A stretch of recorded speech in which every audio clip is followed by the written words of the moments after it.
નમસ્કાર, આપ જોઈ રહ્યા છો નેશન પ્લસ ન્યૂઝ. હું છું આપની સાથે હેતલ ભગત. વડોદરાના સયાજી હોસ્પિટલ ખાતે 250 થી વધુ નર્સિંગ સ્ટાફ દ્વારા અંગદાન મહાદાન જાગૃતિ અભિયાન કાર્યક્રમનું આયોજન કરવામાં આવ્યું છે.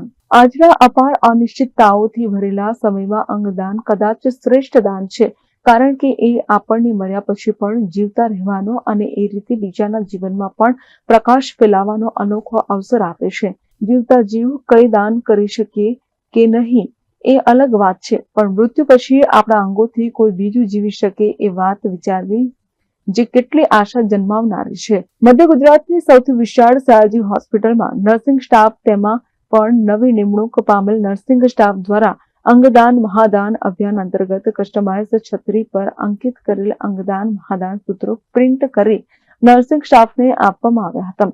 સયાજી હોસ્પિટલના 200 થી વધુ નર્સિંગ સ્ટાફ તથા નવા બદલી પામેલા નર્સિસ એક જ સ્થળ પર ઉપસ્થિત રહ્યા હોય તેવી પ્રથમ ઘટના બની હતી. સયાજી હોસ્પિટલના ઓડિટોરિયમમાં યોજાયેલ કાર્યક્રમમાં જીપીએસસી થી નિમણૂક પામેલ 3 નર્સિંગ સુપરિન્ટેન્ડન્ટોનું પણ આ પ્રસંગે બહુમાન કરવામાં આવ્યું હતું. આવા તમામ પ્રજાલક્ષી કાર્યક્રમ કરવા માટે નર્સિંગ એસોસિએશન દ્વારા કટિબદ્ધતા દર્શાવવામાં આવી છે. રાવપુરા વિધાનસભાના ધારાસભ્ય અને ગુજરાત વિધાનસભાના મુખ્ય દંડક બાલકૃષ્ણ શુક્લ અતિથિ વિશેષ તરીકે ઉપસ્થિત રહ્યા હતા. તેઓ દ્વારા નર્સિંગ માટે કરવામાં આવેલી ઉત્તમ કામગીરીને ઉપસ્થિત નર્સિંગ સ્ટાફે બિરદાવી હતી. આજ રોજ વડોદરા એસએસજી હોસ્પિટલના ઓડિટોરિયમ ખાતે ગુજરાત સરકાર દ્વારા જે નિમણૂક થઈ છે તેવા નર્સિંગ સ્ટાફના સ્વાગતનો તેમને આવકારવાનો કાર્યક્રમ હાથ ધરવામાં આવ્યો હતો.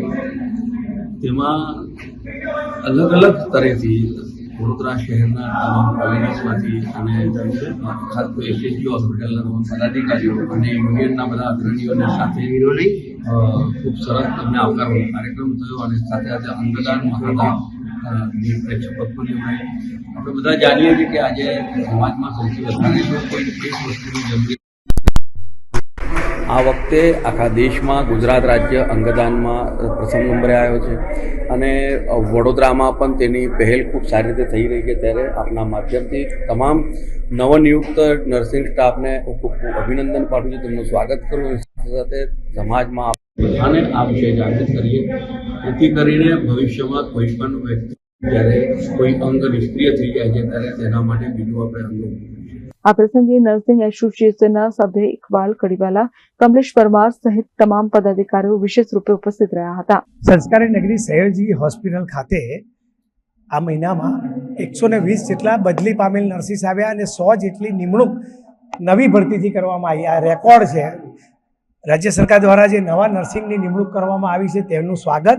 સાથે સાથે 70 વર્ષમાં પહેલીવાર જીપીએસસીથી 16 નર્સિંગ સુપરિન્ટેન્ડન્ટો રાજ્યભરમાં નિમણૂક થઈ, જેમાં 3 સયાજી હોસ્પિટલ ખાતે, અને આ ટોટલ 250 લોકોનું સન્માન અંગદાન મહાદાન એ છત્રી પર અંકિત કરેલ સૂત્ર દ્વારા આ જે લોકોનું સ્વાગત કરવામાં આવશે. ગુજરાત નર્સિંગ કાઉન્સિલના રજિસ્ટ્રાર ડૉક્ટર પ્રજ્ઞાબેન ડાભી અને દંડક બાલુભાઈ શુકલની ઉપસ્થિતિમાં અંગદાન મહાદાનનો સંદેશ શહેરીજનોને આપવામાં આવશે. બ્રેન ડેથના કિસ્સામાં પરિવારજન જરૂર એ અંગદાન કરે, જેથી બીજાના જીવનમાં રોશની આવે. કોઈ લીવર તો કોઈ કિડની કે આંખ મળવાથી ચોક્કસ બીજાના જીવનમાં રોશની આવે. બ્રેન ડેથનો કિસ્સો ના બને એવું ભગવાનને પ્રાર્થના કરીએ, પણ આવું અકસ્માત કે કોઈ રોગને કારણે થાય તો જરૂર અંગદાન કરે. નર્સિંગ એસોસિએશન આ અભિયાનને જન આંદોલન અભિયાન કરવા તરફ જઈ રહ્યું છે. આદરણીય દિલીપભાઈ દેશમુખ જે અંગદાન ચેરિટેબલ ટ્રસ્ટના પ્રણેતા છે, પોતેને પણ લીવર પ્રાપ્ત થયું, ત્યાર પછી ગુજરાત અંગદાન ક્ષેત્રે દેશમાં નંબર 1 તરફ આગળ વધી રહ્યું છે. ત્યારે નર્સ એ સમાજ અને ડૉક્ટર વચ્ચેની કડી હોય. કોઈ પણ આરોગ્યલક્ષી શિક્ષણ એ HIV એડ્સની રેલી હોય, હાર્ટ દિવસ હોય કે માનસિક દિવસ હોય, સમાજ સુધી જન માનસ સુધી પહોંચાડવાનું કામ એ નર્સનું છે. ત્યારે આજે સંસ્કારી નગરી વડોદરા ખાતે આ અંગદાન મહાદાનના અભિયાનને સફળ બનાવીએ અને આ 200 થી 250 થી વધુ નર્સિસને અમે આવકારી રહ્યા છે, જેથી સયાજી હોસ્પિટલ ખાતે દર્દીઓની ખૂબ સારી સેવા કરી, દર્દીઓ સાજા થઈને જાય અને એનો પરિવાર ખુશ થાય, એ જ અમારો અભિગમ હોય છે. ફરીથી શહેરીજનોને અંગદાન મહાદાન અભિયાનને જન આંદોલન બનાવવા માટે અપીલ કરું છું. ભારત માતા કી જય, વંદે માતરમ. ગુડ મોર્નિંગ, જય શ્રી કૃષ્ણ. આજ રોજ એસએસજી હોસ્પિટલ ખાતે અંગદાન મહાદાન અંગદાન વિશે જનજાગૃતિ અભિયાન એક પ્રોગ્રામ રાખવામાં આવેલો છે. તેમાં નવી નિમણૂક પામેલ નર્સિંગ સ્ટાફ, બદલી પામેલ નર્સિંગ સ્ટાફ તેમજ હાલમાં નવનિયુક્ત થયેલ 3 નર્સિંગ સ્ટુડન્ટનું સન્માન સમારોહ છે, જેમાં શ્રી દંડક શ્રી બાળુભાઈ શુક્લા બી ઉપસ્થિત રહેલા છે. અંગદાન વિશેની જે માહિતી આપતી છત્રી લોકોને આપવામાં આવશે, એના થકી અંગદાનની જાગૃતિ ફેલાવે. અંગદાનથી જેને જરૂરિયાત છે, ઘણા કુટુંબમાં એકનો એક મોભી હોય છે, જેની આવકના સાધન પર કુટુંબ નીપતું હોય છે, જે અંગદાન થકી એને નવી જિંદગી આપી શકાય છે, નવું જિંદગી બચી શકાય છે. જે લોકો જીવનના અંતિમ કાળે હોય છે, બ્રેન્ડેડ હોય છે, એ લોકો આ અંગદાન કરી શકે છે. એના થકી ઘણા લોકોના કુટુંબમાં એક દીપ પ્રગટાઈ શકે છે, ઘણાની જિંદગી સુધારી શકે છે. ખૂબ ખૂબ આભાર. કેમેરામેન નવનીત પ્રવેશ સાથે સતમ નવાશકર, નેશન પ્લસ ન્યૂઝ વડોદરા. સમાચારોના સતત અપડેટ મેળવવા માટે અમારી નેશન પ્લસ ન્યૂઝની યુટ્યુબ ચેનલને સબસ્ક્રાઇબ કરો, બેલ આઇકન દબાવો અને જોડાયેલા રહો ફેસબુક, ઇન્સ્ટાગ્રામ અને ટ્વિટર પર.